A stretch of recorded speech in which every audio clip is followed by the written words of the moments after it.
Hello, this is Dwayne Kovrig. What a year 2020 has already proven to be. This summer, we're going to be teaching a class on ethical leadership. Why do we admire some leaders but not others? I've put some pictures on the screen here of some of the leaders that we often think about.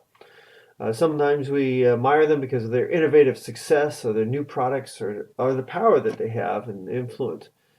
It may also be because they present to us a better ethical vision and they show a life of dedicated moral action.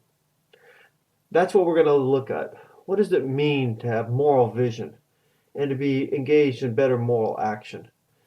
How do we detect evil in our own selves and in others and help limit its damaging effect? How do we help others live better moral lives? And how ultimately will God and history judge leadership? The course we're teaching this summer, called Ethical Leadership and Organizational Integrity, runs from June 8th to July 31st. So essentially June and July, 2 months for us to explore these issues. And we use various resources and books, but being that we are at a Christian university, I like to use scriptures full of powerful illustrations of leadership. One of my favorite is Moses, a great example of a leader in Scripture. This passage from Exodus, written by Moses. Moses wrote the Torah, the first 5 books of the Bible, and he's writing essentially about his own life story in the first part of Exodus.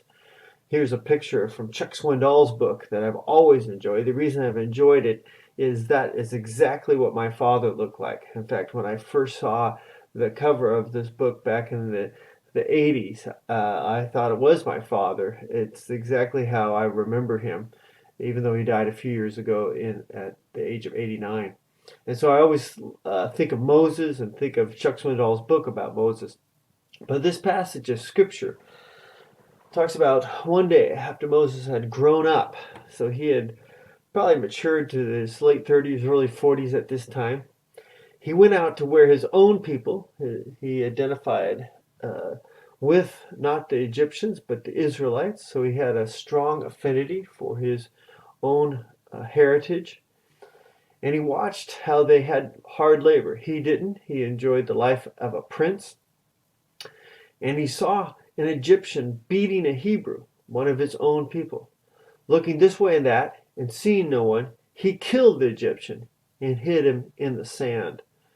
Obviously, Moses had tremendous skill. He was probably trained to be a military leader as well as a strategist, probably in multiple languages, probably got the best training one can imagine.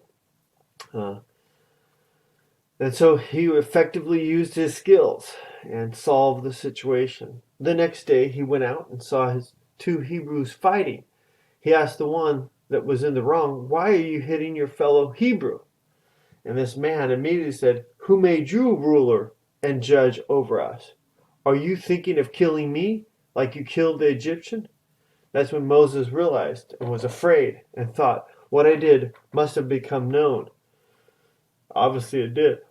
When Pharaoh heard of this, he tried to kill Moses. But Moses fled from Pharaoh and went to live in Midian, where he sat down by a well. This is an interesting passage that we can analyze. What was the ethical and unethical leadership here? What was Moses trying to accomplish? Even though he might have had good motives for delivering his people, why was his strategy faulty? So when we come to think about leaders and better leadership, we also think about more compassionate leadership. Yes, and more truthful leadership, more tactful, more relational, more just, and more strategic. How do we improve our moral footprint as a leader? How do we know and do right, which I call the moral law, the natural law? And how do we also do more righteousness, which is accomplishing relational good? Obviously, Moses has one part of the moral equation, but not the full part of the moral equation. We fast forward about 40 years during his retraining period, during the period in which he found new moral language, new moral leverage, new moral thinking. And we see In Exodus 18, it says, "And on the next day, Moses took his seat to serve as judge for the people. And they stood around him from morning till evening." So what happened? That 40 years passed, that people were now willing to have him be judge and have him be ruler over them.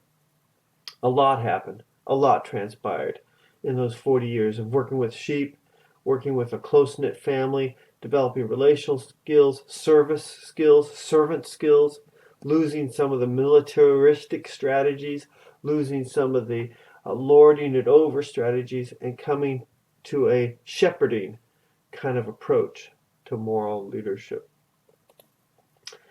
I think one of the key aspects of good moral leadership is demonstrated when the father-in-law of Moses shows up as he's being a judge, and he's doing the things that he 40 years before wanted to do, but now was in a better emotional and strategic position to do as a servant leader. When the father-in-law came and saw Moses doing this, he asked, "What are you doing? This is not good." Moses then heard from his father-in-law a better strategy, and Moses listened to his father-in-law and did everything he said. He chose capable men able to rule over Israel and shared that leadership. Some with 1,000, some 100, some 50s, and some just 10. They served as judges for the people at all times. The difficult cases they brought to Moses, but the simple ones they decided for themselves. So listening became one of Moses' routes into a better moral leadership. So in ethical leadership and organizational integrity, we pull together leaders from throughout the world into our course.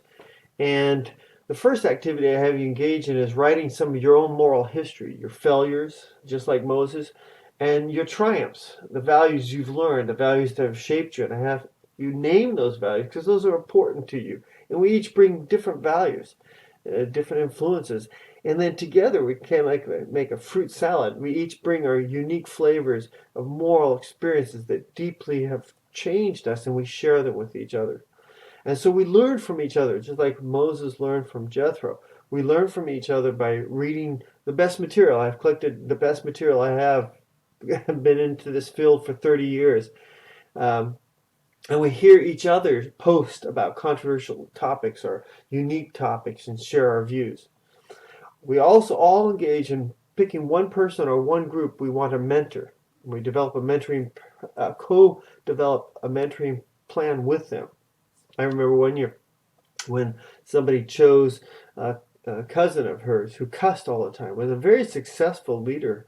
This one she chose, a female leader that just had a hard time not cussing, and she felt it limited her ability as a leader. She was a very good leader, but every time she cussed, people just saw her less, and so the student in the class picked this moral mentoring project to help this person work through not cussing.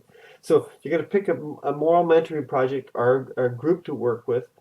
And then some of you who will take this course for 1 or 2 credits will have self-chosen assignments. I don't know what you need to work on, but you will tell me and I'll help you form those. So this course is available to be registered for 1, 2, or 3 credits. I really like to be flexible with people because I don't know what your needs are. You know what your needs are. If you need this course for 1 credit, that's good enough. Most students take it for that, and that's 60 hours required by federal law. We have to, in graduate school, have about 50 to 60 hours. So that's our target. Most of the activity for 1 credit class will be posts. So you'll do everybody has to do 12 posts, so that's about 144 points. You have to do a moral mentoring project, which is about 10 hours. That's about 50 points by the time you write it up. Everybody keeps track of their log. I want to see their hours that they put in because sometimes when they choose self-chosen projects, I have a hard time evaluating. So they tell me how much time they put in on that project. And then if you're doing it for 1 credit, you could do those two posts and maybe a few more posts, and then you got your 240 points. If you're doing for 2 credits or 3 credits, you have to have an additional self-chosen project at least. Usually the students in leadership program do their entire competency for their portfolio, artifacts, reflection paper, and that takes up the rest of the 2 or 3 credits. You also have to read an extra book, and there's many little books that you can choose from out there, and some big ones depending on what you want. So I welcome you to this class, and I hope you take it. It's going to be from June 8th to 31st. It's online, so you can do it in your pajamas. You can do it even when you're on a road trip or vacation trip. And because it's 1 or 2 or 3 credits, you can customize and even slip in and out of the course. You can skip 2 weeks if you want postings, because we have other opportunities along the way. So it's very flexible, but also we have to meet those targets. 60 hours if you're 1 credit, 120 if you're 2, and 180 if you're 3 credits, and I can help you work on those projects. If you're an AU graduate student, you can simply apply at Registration Central. Look it up. It's LEAD 645. If you're not an AU graduate student, we can get you guest registered. So I want to thank you for participating in this, and I hope to see you online. And thank you very much.